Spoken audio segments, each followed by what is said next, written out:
I'm teaching you to survive.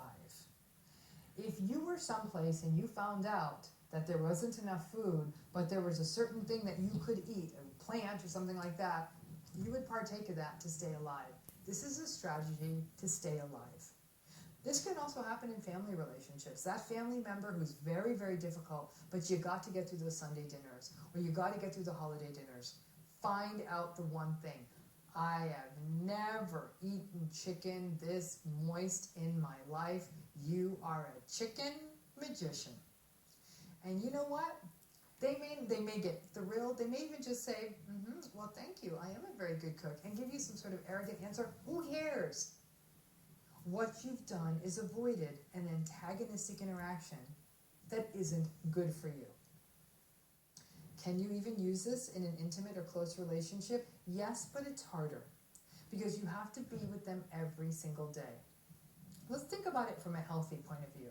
If you look at the apps and the books and all that other stuff about healthy marriages, one of the biggest things they say is that at least 5 times a day you need to express some gratitude for your partner. God knows that's really difficult in a narcissistic relationship. But it's not a bad goal, because what it does is it can kind of down-regulate your narcissist. It can actually kind of get them off the trail and keep them from invalidating you so much. They may be thrown off at first, especially if that's not the nature of your relationship. But here's the tricky part.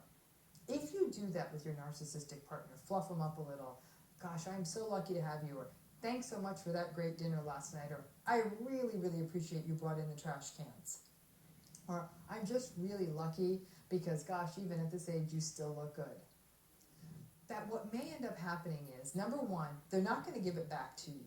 What can be very frustrating is that you're throwing all this validation, all this fluffing, as to speak, into the abyss, and none of it's coming out. But you can't view this as a quid pro quo or a tit for tat. This isn't about you saying to someone, wow, you look great, expecting to hear you look great back. This is about you buying time, and this is also about you getting this person off your back.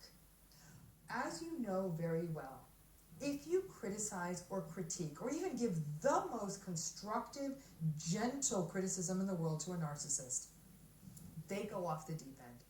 They're deeply hypersensitive. And so when you give that feedback, expect World War X. Unless it's absolutely essential that you give them that feedback, now that might be necessary in a workplace, may not be as necessary in an intimate relationship. Hold off unless it's absolutely necessary. You might be thinking, are you kidding me? This isn't even a relationship anymore if I can't give them any feedback. It is a relationship with a narcissist. It's not a healthy relationship.